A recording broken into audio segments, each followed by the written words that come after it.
Bonjour et bienvenue sur la première chaîne de podcast dédiée à l'inbound marketing en France. Lors de la première édition de l'événement Inbound Marketing France à Rennes, de nombreux experts venus du monde entier ont eu l'occasion d'échanger autour de ce sujet qui passionne de plus en plus de professionnels du commerce et du marketing en France. Si l'inbound marketing est un sujet qui vous intéresse, n'hésitez pas à vous abonner à cette chaîne YouTube et à activer les notifications en cliquant sur la petite cloche à droite de votre écran. Je vous laisse avec la suite. Très bonne écoute.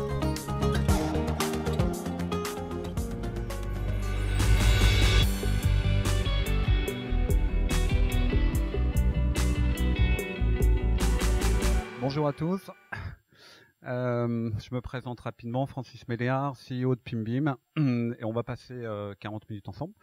Et on va parler de contenu, on va parler de data, on va parler d'évolution. Vous n'hésitez pas s'il y a des choses qui sont pas claires, hein, à lever la main et on détaille. Alors, j'ai 255 slides, donc on va faire un peu vite. Hein. Non, je rigole. J'en ai que 120. Donc, vous n'hésitez pas si y a des questions. L'autre point, on va remonter un petit peu dans le temps. Vous inquiétez pas si pendant quelques slides on parle pas de data. Hein. L'idée est de poser un peu le contexte pour vous expliquer un peu pourquoi on estime que ça va évoluer dans ce sens-là. Donc, le premier titre était le contenu de marque évolue. Êtes-vous prêt ? Réellement, le titre que on voulait mettre, celui-ci, exister ou mourir. Le contenu de marque, un indispensable. Donc, avant de rentrer dans le détail, juste histoire qu'on parle bien le même langage, on va juste faire un point sur qu'est-ce que le contenu. Donc, le contenu, en France, lorsqu'on parle de contenu, tout de suite, on fait référence à de la rédaction. Hein. Donc, le contenu, c'est pas que ça. Hein. Le contenu, c'est ça. Donc le contenu, il y en a partout, et le contenu, il y en a sous toutes ses formes. Donc le contenu, en gros, lorsqu'on parle de contenu, hein, on parle d'articles, on parle de vidéos, on parle de rédaction, on parle de voix, on parle d'animation, on parle de 3D, on parle de mix média. C'est ça, hein, le contenu. Comme je le souligne, au début, le contenu, c'était assez simple. Le contenu, c'était égal à quoi ? Du contenu, hein, du contenu de marque, et d'une marque. Bon. Et un peu de répétition. Et de là, on avait quelque chose qui était assez simple, vous l'avez tous connu hein, ici. Il suffisait de mettre des mots-clés un peu intelligents, il suffisait de répéter ces mots-clés pour faire en sorte qu'on existe, pour faire en sorte d'être référencé et pour faire en sorte qu'au final, on arrive à notre objectif final qui est trafic conversion. Sauf que notre ami Google s'est rapidement rendu compte qu'il y avait des problèmes et les fermes de contenu ont fait en sorte qu'il fallait que tout ça change. Google a modifié ses algorithmes et les marques ont dû faire un changement fondamental hein, qui est amener de la pertinence dans leur contenu. Donc ça va être tout le débat. Comme je vous avais dit, on va revenir un peu en arrière. Là, c'est pour vous donner un scope très rapide des évolutions qu'il y a pu y avoir en 12 ans hein, au niveau de Google. Là, c'est un focus juste sur une année pour vous rendre compte à quel point les choses évoluent. Et globalement, ce qu'on peut retenir toutes ces évolutions sont ces différents noms un peu étranges, panda, pingouin, colibri, pigeon et fantôme, qui sont des évolutions hein, d'algorithmes. C'est comme Coca-Cola, on ne sait pas trop ce qui se passe à l'intérieur, mais en tout cas, les choses ont évolué, et particulièrement sur fantôme. Donc fantôme, qu'est-ce que c'est ?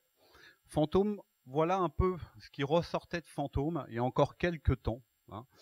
C'est une évolution de l'algorithme et Google a effectivement reconnu que cette évolution d'algorithme avait potentiellement un impact sur des sites et sur la pertinence de ces contenus. Donc en gros, ça veut dire on dépasse très très très largement le stade de mettre des mots-clés bien placés dans un contenu, sachant que Fantôme a évolué hein, de manière considérable en l'espace de 2 ans et demi globalement. Et si on fait un tout petit focus sur l'impact que ça a pu avoir, on s'aperçoit que ça n'a pas forcément été négatif hein, pour certains sites, donc des sites qui étaient sur du contenu pertinent. On s'aperçoit qu'à chaque étape de sortie de Fantôme, il y a eu des impacts positifs sur le trafic. Et inversement, tout ce qui est contenu de masse, boum, est tombé. Vous l'avez sûrement vécu, hein, il y a eu des grands scandales sur des sites qui se retrouvaient en dernière page. Tout ça, tout ce que je suis en train de vous dire là, ça touche tout. Ça touche la géolocalisation, ça touche les news, ça touche le e-commerce, ça touche les images, ça touche les vidéos, ça touche tout. Ça ne s'arrête pas aux résultats de Google uniquement. Sachant que ça dépasse même ça, puisque on a ça aujourd'hui. Vous l'avez vu, hein, très joli d'ailleurs.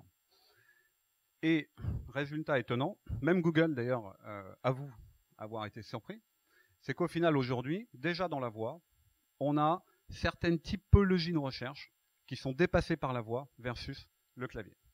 Et ces typologies de recherche, elles sont intéressantes parce qu'elles s'appuient plus exactement sur de la recherche complexe ou de la recherche précise.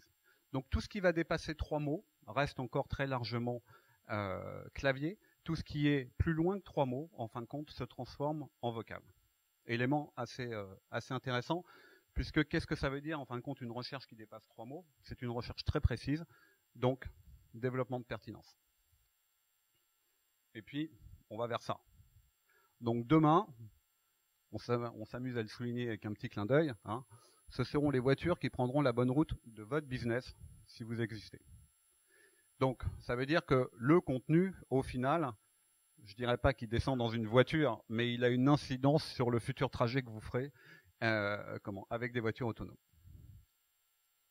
Donc, le contenu de marque, comme on le disait, c'est du contenu, une marque, une répétition et de la pertinence. Sachant que, comme vous l'avez vu tout à l'heure, les long trends, l'évolution des trafics, on parle bien évidemment pas de one shot. Tout ça, la marque, le contenu, la répétition et la pertinence, c'est dans la durée. Okay ? Et là, où est le problème au fond de faire un contenu pertinent?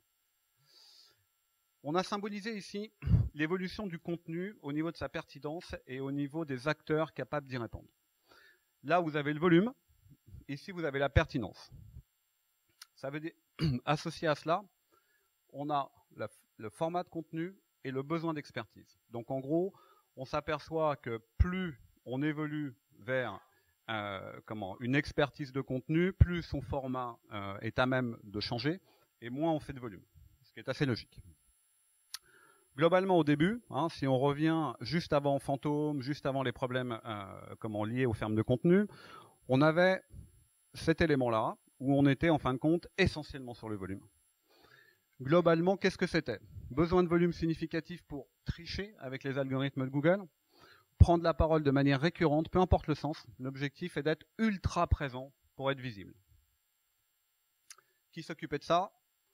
Sous-traitance offshore, CM en interne, souvent des stagiaires, ressources internes peu qualifiées ou n'ayant pas d'objectif stratégique, et des plateformes de contenu low cost. De là, on est monté un peu en gamme. Début de besoin de se démarquer. Donc, jeu en ligne, blog d'entreprise, mise en avant de références et activités internes. On commençait à aller à un début de maturité de contenu. Et qui s'en occupait? Agence de bas niveau. Il n'y a pas de critique à travers ça. Hein. Des agences qui faisaient du contenu, mais rédigé. Sans objectif stratégique, mais créant de jolis contenus. Équipe interne, sans poste réellement dédié. Département marketing com pour certains grands comptes. Et rédacteur freelance. On monte en gamme encore. Début de la compréhension du content marketing, on n'est pas encore au stade de l'inbound. Création de contenu tourné sur la valeur, début des storytelling, et on commençait à voir arriver des budgets dédiés au contenu. Qui s'en occupaient? Agence digitale, agence de création de contenu, des départements internes. On commençait à avoir des départements internes dédiés au contenu. Implication du business et du marketing et des journalistes freelance. Et on arrive à un stade critique où on dépense de plus en plus d'argent, donc on demande des résultats, donc on a des KPI. Donc là, on arrive à l'inbound marketing. Refonte des systèmes de pensée d'organisation interne, objectif d'acquisition de leads clairement identifié. On ne fait plus du contenu pour être visible, on fait du contenu pour faire du business. On commence à avoir des budgets marketing, on commence à avoir des budgets de marque. Bon, on a beaucoup de nos clients qui maintenant travaillent ensemble, marque et marketing, ce qui est assez rare. Contenu dédié et planifié sur le long terme. Qui s'occupe de ça? Agence spécialisée cette fois-ci. Agence 360 ayant intégré un département marketing. Équipe dédiée. Hein. Journaliste freelance expert et solutions spécialisées en inbound marketing. Ici, on arrive au stade où il y a des KPI et il y a besoin d'un retour sur investissement. Maîtrise de l'impact de l'inbound marketing, objectif de préférence de marque clair, stratégie business claire, impact organisationnel, transfert des budgets sponsor ads vers l'inbound marketing. Je dirais qu'aujourd'hui, on est globalement là. C'est pas vrai pour tout le monde encore, mais on commence à être à peu près à ce stade-là. Donc, en soutien expert interne pour la pertinence, on commence à avoir de plus en plus de clients qui réalisent qu'ils ont en fin de compte toute l'expertise en interne et ils commencent à les identifier, à les faire parler et on obtient des résultats qui sont assez impressionnants. On commence à arriver à la data analytique pour la compréhension des enjeux. On commence à avoir des outils de plus en plus spécialisés et il y a quelques rares agences transformées inbound pour la stratégie.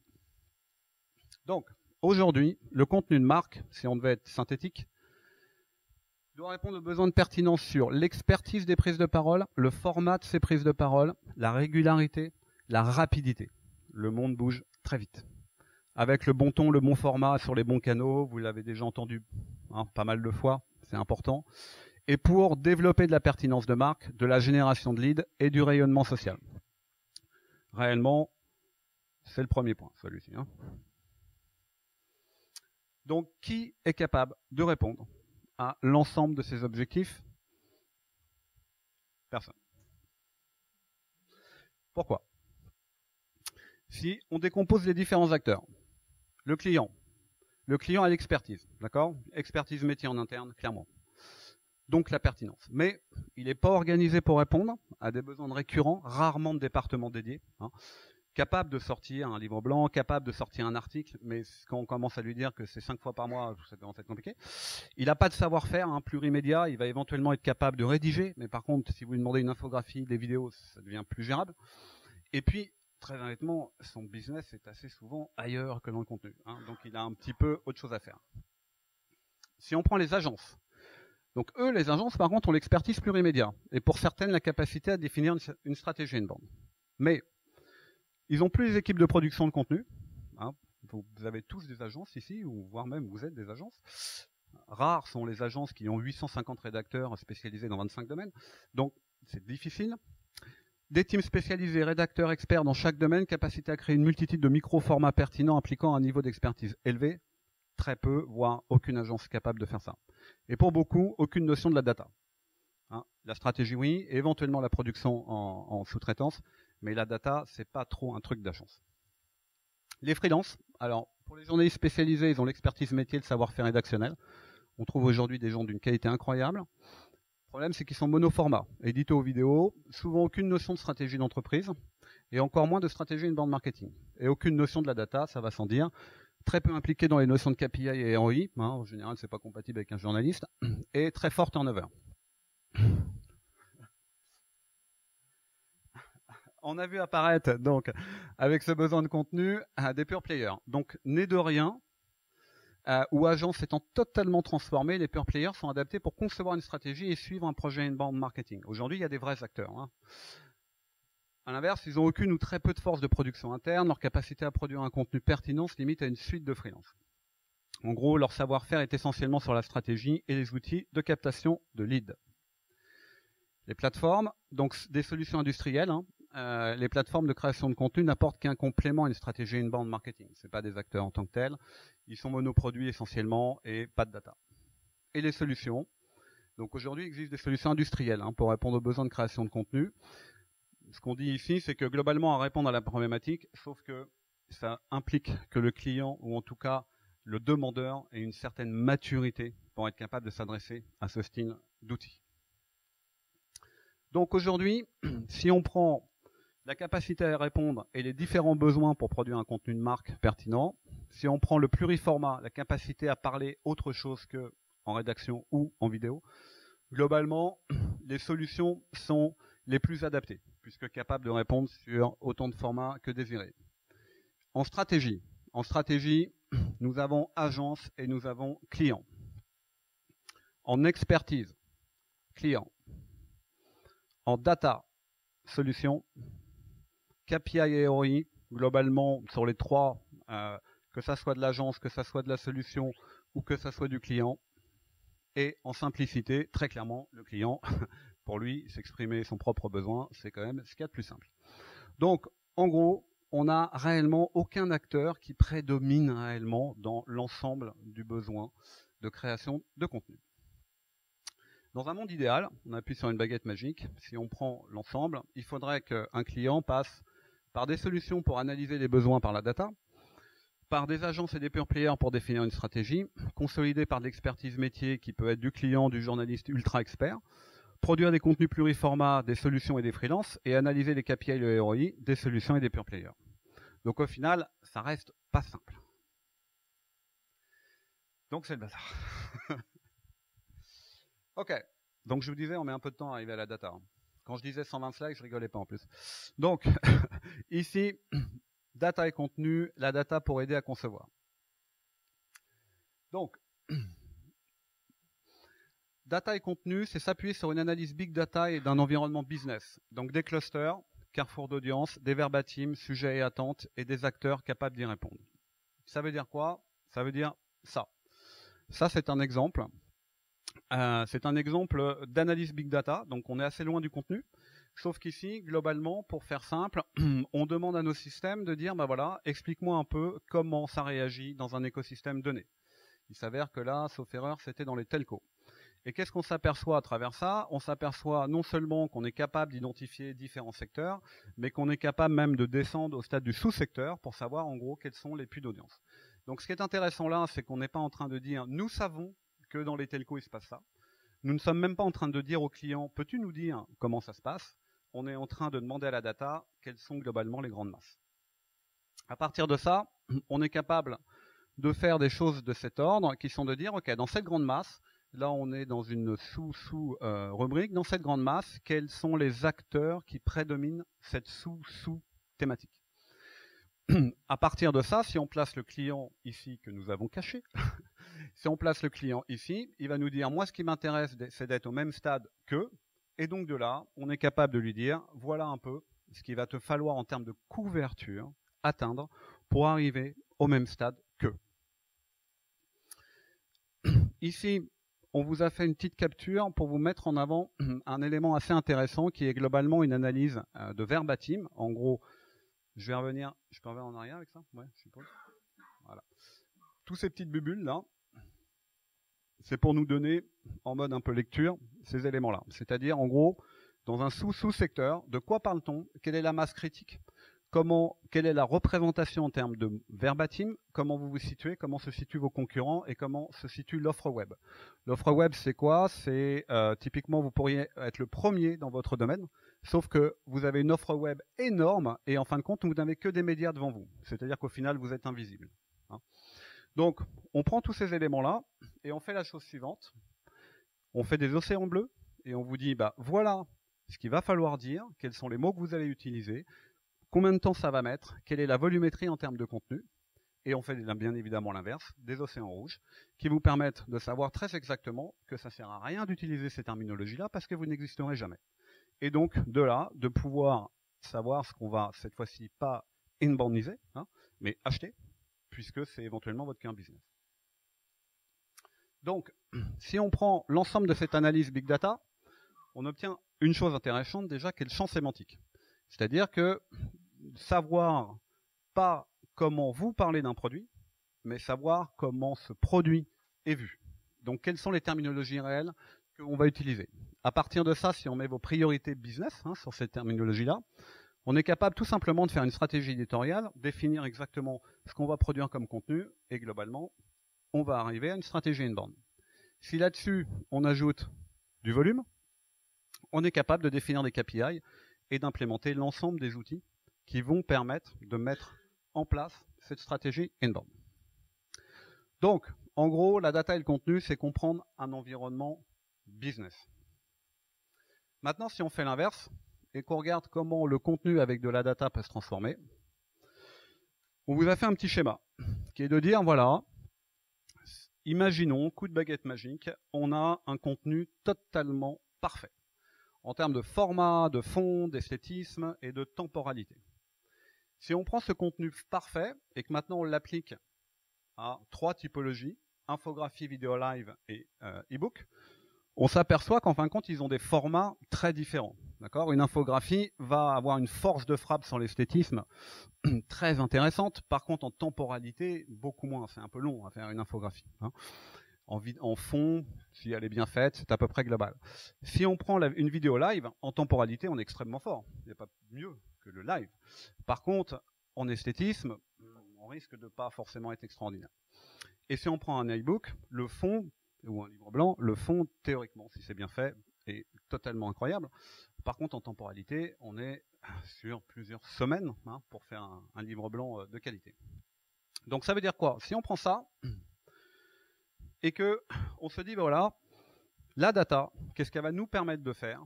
Elle va nous permettre de jouer sur ces différentes typologies et ces différents formats pour vous amener exactement ce qu'il vous faut au moment où il vous le faut. Certaines plateformes de marketing automation le permettent déjà, toute proportion gardée. Ça veut dire quoi ? Ça veut dire qu'en final, suivant qui vous êtes, si j'y associe votre maturité, si j'y associe de la data comportementale, je suis capable très exactement, pour un seul et même contenu, de vous donner le format qui vous convient le mieux.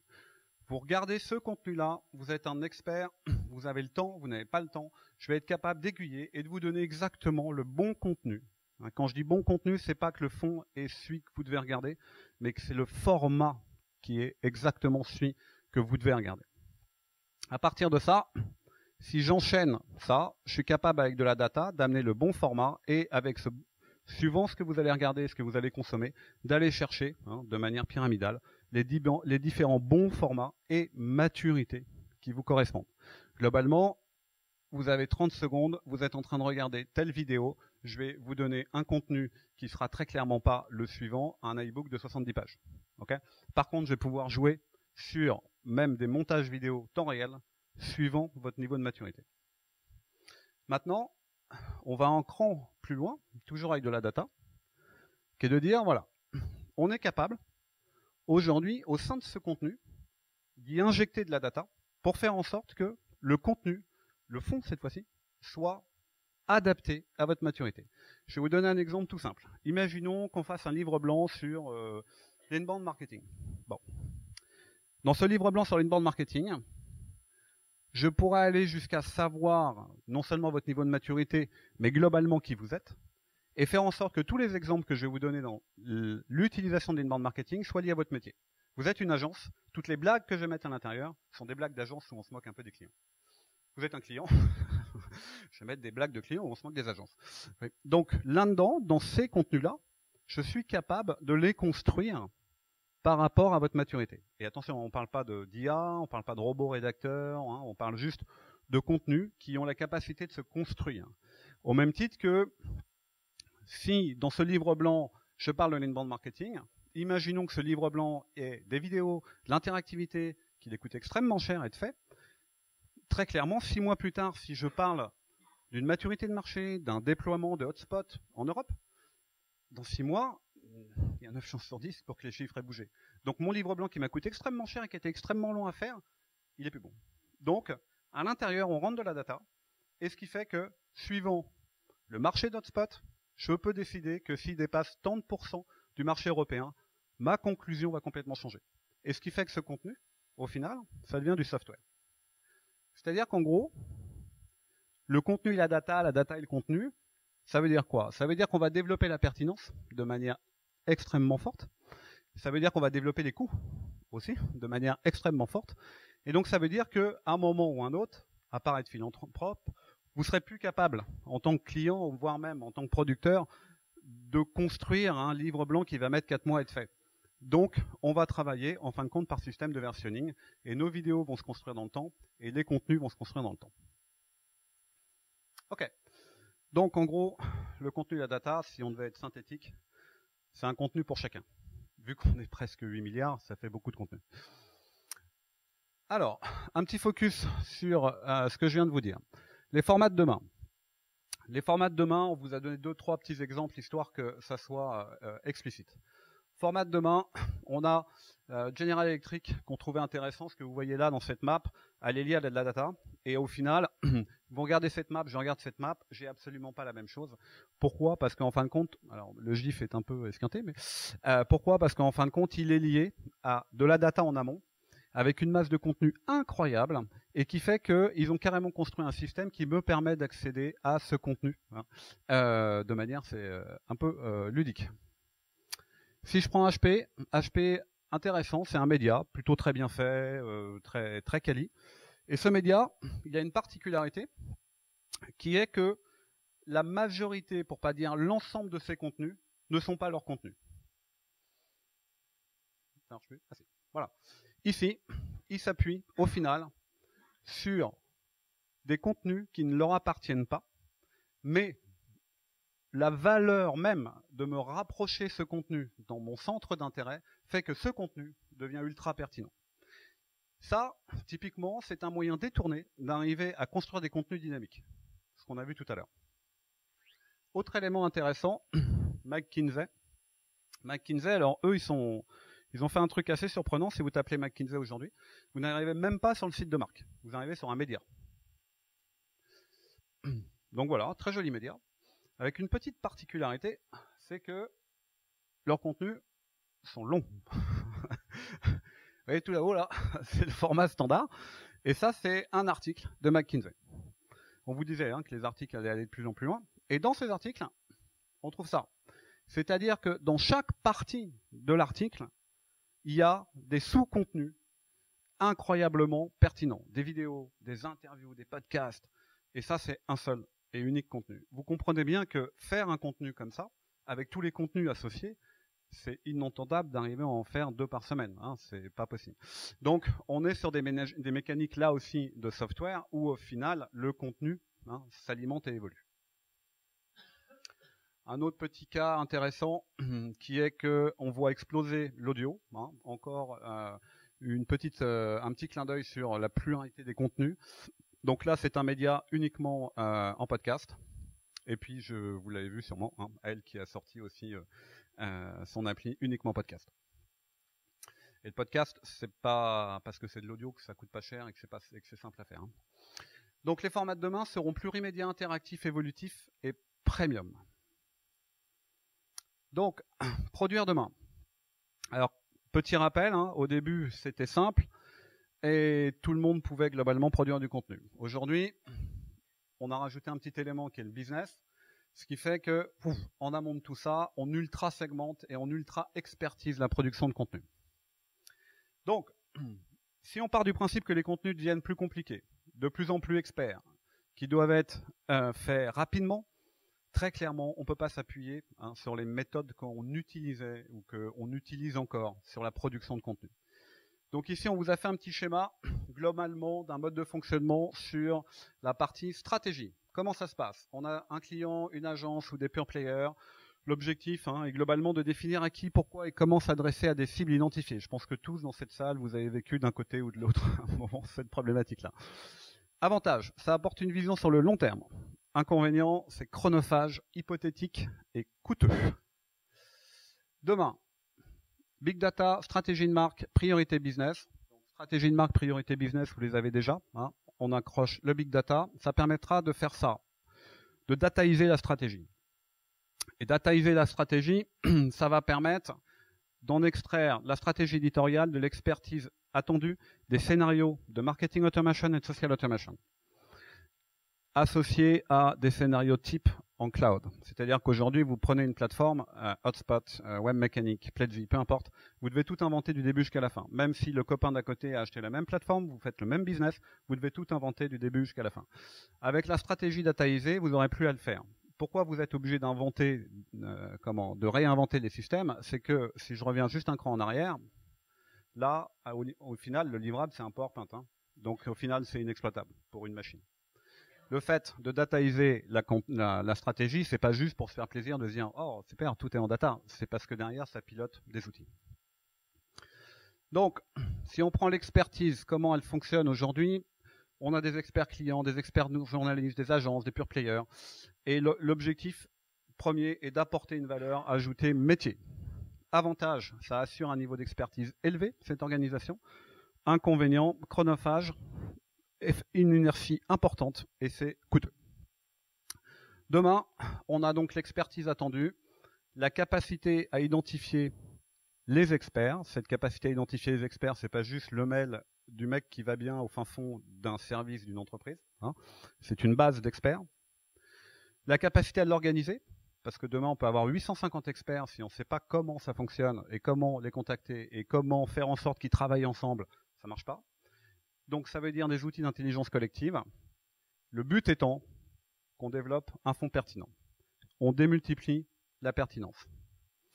Juste petit focus, si ça ne parle pas à tout le monde, l'intelligence collective, hein, c'est une intelligence partout distribuée, sans cesse valorisée, coordonnée en temps réel, qui aboutit à une mobilisation effective des compétences. En gros, ce qu'on a tous dans notre entreprise. Non? D'accord. Bon, okay. Dernier point, la production.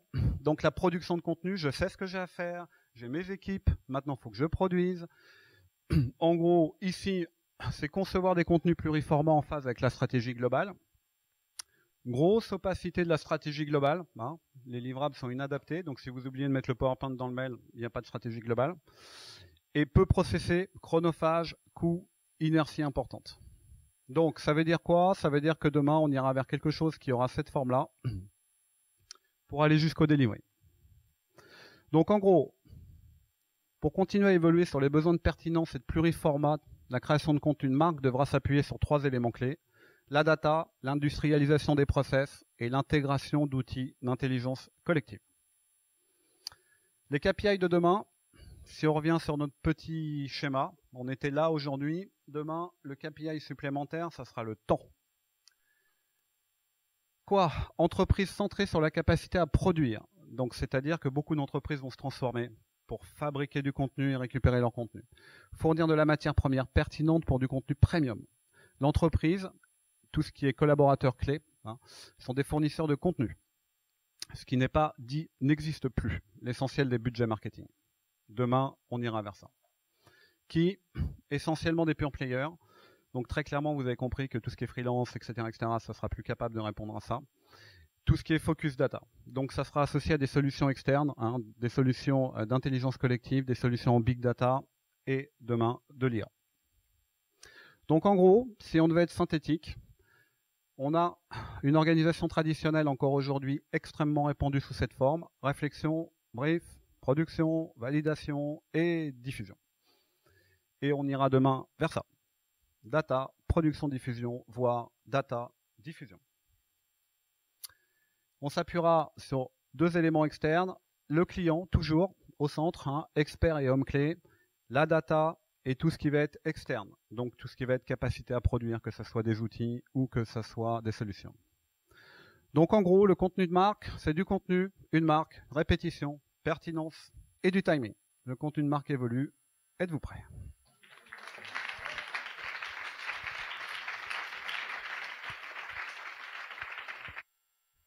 Ça va? Ça, après déjeuner, ça fait lourd, hein? Ça fait lourd.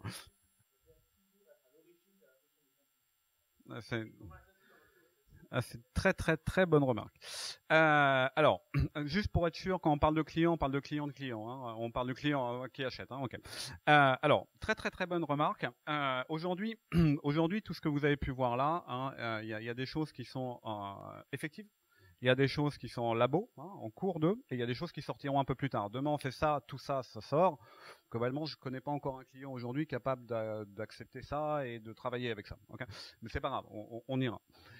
Typiquement, si je prends les personas, d'accord, ça parle à tout le monde, les personas, et la première chose que l'on fait avec des personas, on dit à nos clients, expliquez-nous vos personas. Vous n'êtes pas mieux placés, enfin vous êtes les mieux placés pour nous dire qui achète vos produits. C'est extraordinaire. Sauf qu'au final, c'est une erreur stratégique monumentale. Pourquoi? Parce que vous vendez ça, il y a 10 personnes qui achètent ça, et au final, je vous dis, mais qui achète ça? Vos personas, c'est extraordinaire.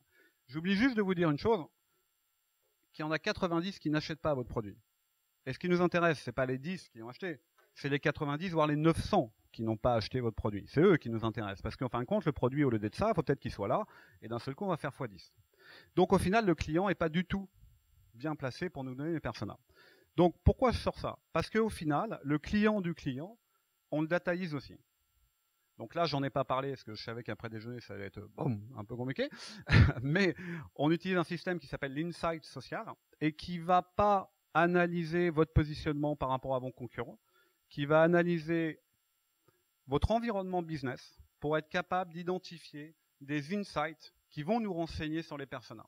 Et dans ces insights, on va bien évidemment avoir vos 10, mais on va aussi avoir vos 900. Et de là, on va être capable de vous dire, au final, avant-vente, les insights dans votre business, c'est ça. Après-vente, les insights dans votre business, c'est ça. Et en plus de ça, on est capable de vous dire, dans tout ce business-là, voilà comment vous êtes vu versus voilà comment sont vus vos concurrents. Donc tout ça pour dire quoi? Pour dire qu'au final, notre client n'aura qu'une vision parcellaire de son propre client. Parce que ça bouge, parce que parfois c'est en regardant de près qu'on voit le moins. Donc la data client, c'est demain aussi. Ouais. Alors, attention, c'est pas parce qu'on parle là, au final, ce qu'on a tendance à oublier avec le contenu, c'est que le contenu, plus le contenu avance, plus il devient extrêmement technique, extrêmement complexe. Bon, donc on parle beaucoup d'outils, de process, comment on va arriver à produire ce contenu. Bon, mais au final, le but de ce contenu, il n'est pas qu'il soit rempli de data. Non, le but de ce contenu, il est que ça rejoigne la conférence de ce matin, qu'il soit user experience, qu'il soit agréable, qu'il soit one-one, qui soit en phase avec mes attentes et que j'essaye pas de vous livrer un contenu individuel de masse. Donc au final, on est exactement sur le même débat. On est juste de l'autre côté. C'est-à-dire que quand vous avez l'intervention d'Hotspot, que j'ai adoré personnellement, qui vous dit que les KPI vont être la capacité à être réactif et être en phase avec le client, c'est génial si vous avez 2 clients. Mais si vous en avez 10 000, c'est plus possible. Donc ça veut dire qu'à un moment, il y a des machines de guerre qui envoient de la data et qui sont capables de répondre à ce one-one d'une très très grande qualité. Ouais. Voilà. Et là, on parlait de la machine au final, hein. Pas de l'interface. Mais après, on met des couches toutes jolies et puis voilà, hein, ça fait qu'on vous parle qu'à vous et on n'a que vous en client. Ou pas.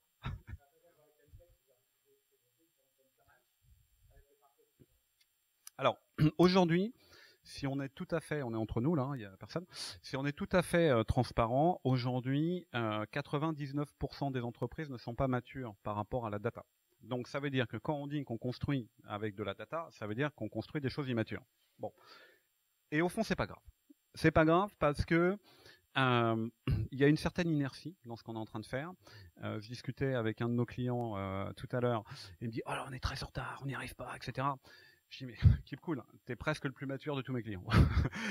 Alors oui, il y a plein de choses à améliorer. Oui, on est encore des nains par rapport à ce qu'on fera dans 5 ans.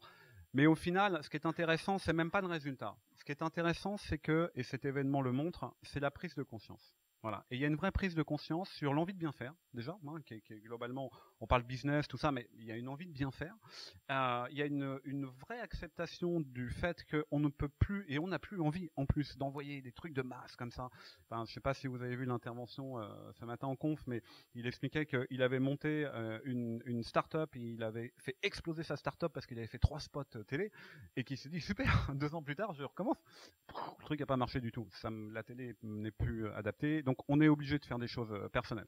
Donc tout ça pour dire quoi? Pour dire qu'au final, l'expérience utilisateur reste l'expérience utilisateur. La capacité à parler moins mais mieux est le fond du problème, même si aujourd'hui on a assez peu de data pour être capable de le faire de manière extrêmement intelligente.